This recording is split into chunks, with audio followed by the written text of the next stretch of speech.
물질을 가열할 때 온도 변화에 대해서 알아보도록 하겠습니다. 물질을 가열한다는 것은 우리가 물질에 열을 가한다는 거잖아요. 물질 입장에서는 열 에너지를 받았을 때 그 에너지를 어떻게 할까요? 그 받은 열 에너지를 흡수합니다. 고체부터 기체까지 물질이 열 에너지를 흡수하면서 그 온도 변화가 어떻게 일어나는지 그래프로 나타냈습니다. 중요한 것 하나하나 짚어가면서 구간별로 한번 보도록 하겠습니다. 자, 먼저 가를 보면요. 고체가 열 에너지를 흡수하니까 온도가 점점 올라가죠. 하지만 입자 배열은 아직 규칙적이고 입자 간 인력은 강한 상태입니다.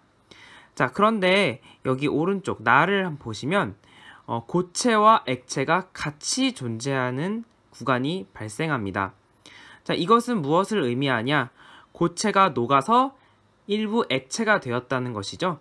자, 그래서 고체가 액체로 되는 상태 변화를 융해라고 합니다. 즉, 이때는 융해가 일어나는 구간인데요. 고체가 열 에너지를 흡수하니까 온도가 점점 올라가죠. 하지만 입자 배열은 아직 규칙적이고 입자 간 인력은 강한 상태입니다. 자, 그런데 여기 오른쪽 나를 한번 보시면 고체와 액체가 같이 존재하는 구간이 발생합니다. 자, 이것은 무엇을 의미하냐? 고체가 녹아서 일부 액체가 되었다는 것이죠. 자, 그래서 고체가 액체로 되는 상태 변화를 융해라고 합니다. 즉, 이때는 융해가 일어나는 구간인데요.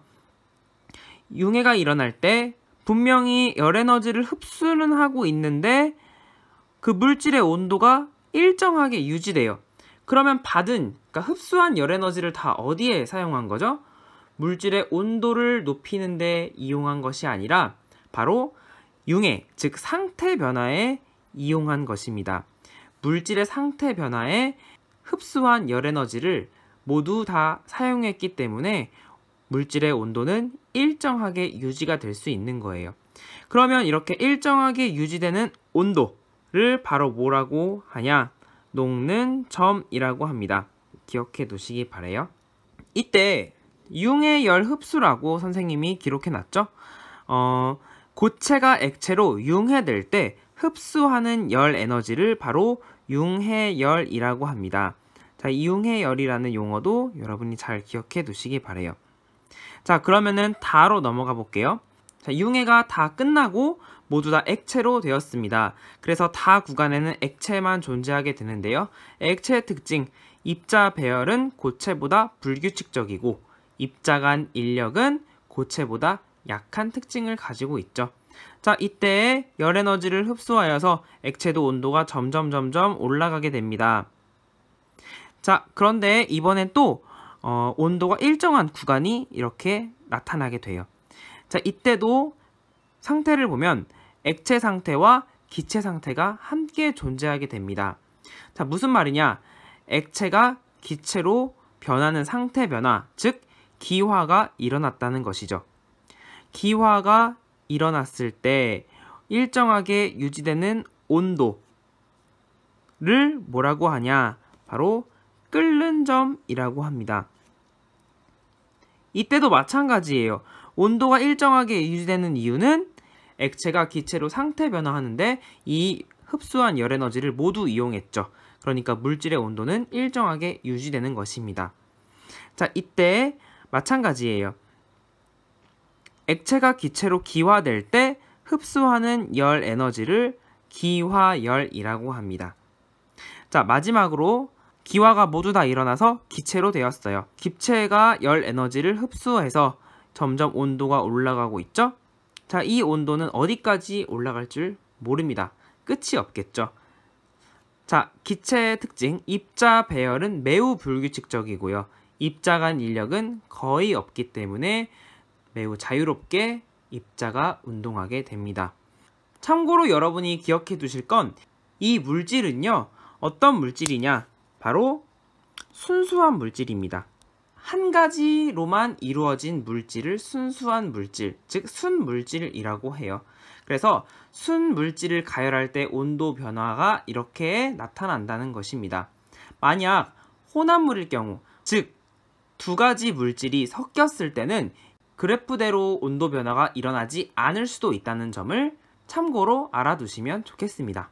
핵심 질문 두 가지에 대해서 우리가 정리를 해봐야 할 것 같아요.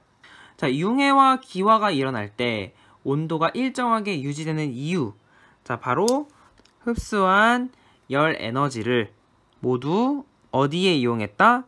네, 상태 변화에 이용했기 때문에 그렇죠. 자, 2번 질문. 열 에너지를 흡수하는 상태 변화. 자, 뭐가 있죠? 열 에너지를 흡수하는 상태 변화. 방금 봤던 융해, 그리고 기화. 또 하나 있죠? 네, 승화.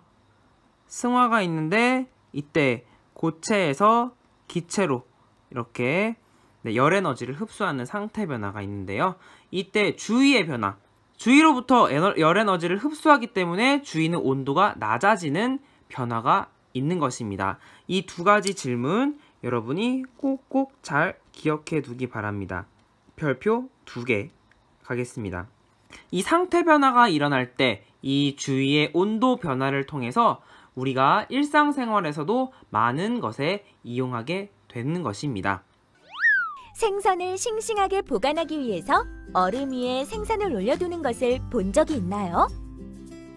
얼음이 녹아 물이 될 때 주변으로부터 열을 흡수하기 때문에 생선을 싱싱하게 보관할 수 있는 것입니다.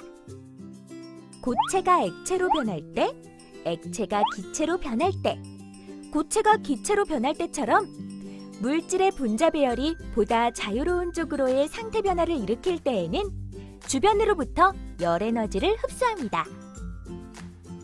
물질이 상태 변화하며 주위에 열 에너지를 흡수하면 주변은 열 에너지를 잃어서 온도가 내려갑니다. 얼음 주위에 있으면 시원함을 느끼는 것.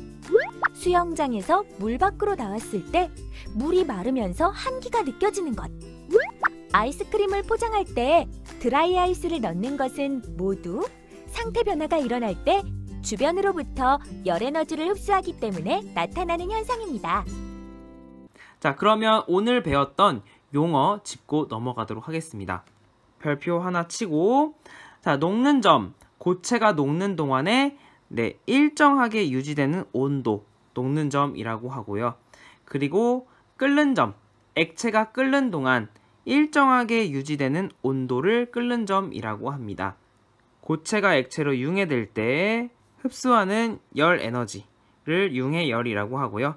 기화열은 액체가 기체로 기화될 때 흡수하는 열 에너지, 그리고 마지막으로 승화열은 고체가 기체로 승화될 때 흡수하는 열 에너지를 승화열이라고 합니다.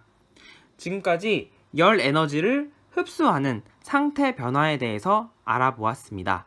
구독과 알림 설정 꼭꼭 부탁드립니다. 지금까지 그레이트 홍쌤이었습니다. 안녕!